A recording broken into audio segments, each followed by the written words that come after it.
Hey guys, this is Miss Ashley from the Ludington Library, and today's video is going to be a building video.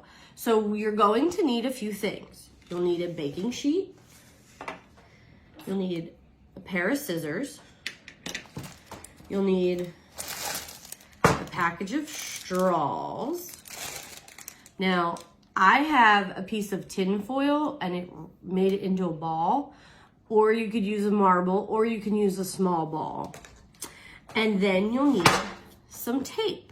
Now, I'm using painter's tape. You can use masking tape or painter's tape, nothing sticky.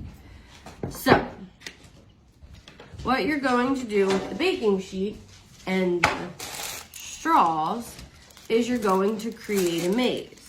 So, what I did was cut the straws in half. I made them smaller so that way you could bend them to whatever way you want.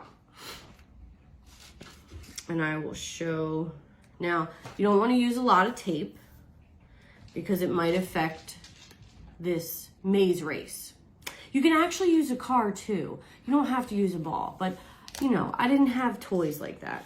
So you'll take your tape and you will, let me angle the camera down. You will tape your straw to the baking sheet.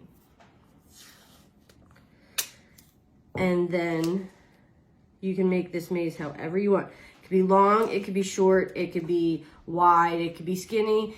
It could be a bigger baking sheet than this. I just chose this one because it was easy access in my cabinet.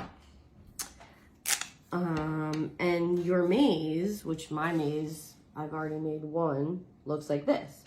And you can hold it up like this. It's like a racetrack, as I would call it. Either way, so actually this was my top and this was my bottom. And it might not work like that perfectly, but a marble might work a little better. But you would, essentially it would go down and through, it wouldn't go over. Maybe my angle's too high. Maybe I have to lower my angle a little bit.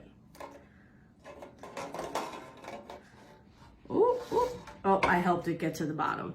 So that's how you want to do your maze. You can make it big, small, round, curvy, however you want. Try this at home. Let me know what you think. Take a video, take a picture of your maze, and let's compare.